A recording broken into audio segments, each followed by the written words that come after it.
कोल्हापूर जिल्ह्यात छत्रपती संभाजी महाराज क्रीडा संकुल यांच्या परिक्षेत्रात नेमबाज खेळाडूंना प्रशिक्षण देण्यासाठी वातावरणकुलित शूटिंग रेंज तयार केली आहे।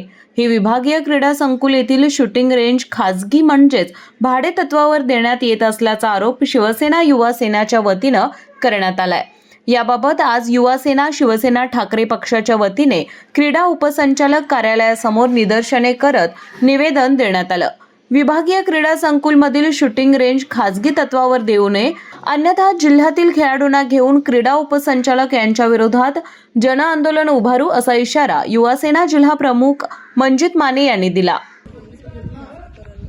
आज कोल्हापूर युवा सेना शिवसेना उद्धव बाळासाहेब ठाकरे पक्षाच्या वतीनं छत्रपती संभाजी महाराज क्रीडा संकुल इथं शूटिंग रेंजचं खाजगीकरण होणार आहे असं आम्हाला समजतंय, म्हणून यासाठी आम्ही इथं विरोध करण्यासाठी आलोय। आज बघितलं तर कोल्हापुरातनं स्वप्नील कुसाळे आणि असे अनेक खेळाडू या शूटिंग रेंजच्या माध्यमातून घडलेले आहेत आणि आज बघितलं तर या शूटिंग रेंज इथं होण्यासाठी अनेक त्यामध्ये शिवछत्रपती पुरस्कार विजेते खेळाडूंनी इथं योगदान आहे आणि हे जर खाजगीकरण होणार असेल तर गोरगरीब विद्यार्थी इथं भरडला जाणार आहे, गोरगरीब विद्यार्थ्यांना परवडलेलं जाणार नाही आहे। म्हणून युवा सेनेच्या वतीने आज इथं आम्ही निवेदन दिले, येणाऱ्या 8 दिवसात असं खाजगीकरण होणार नाही असं आम्हाला पत्र द्या, नाहीतर आम्ही सगळ्या खेळाडूंना घेऊन इथं जन आंदोलन करू।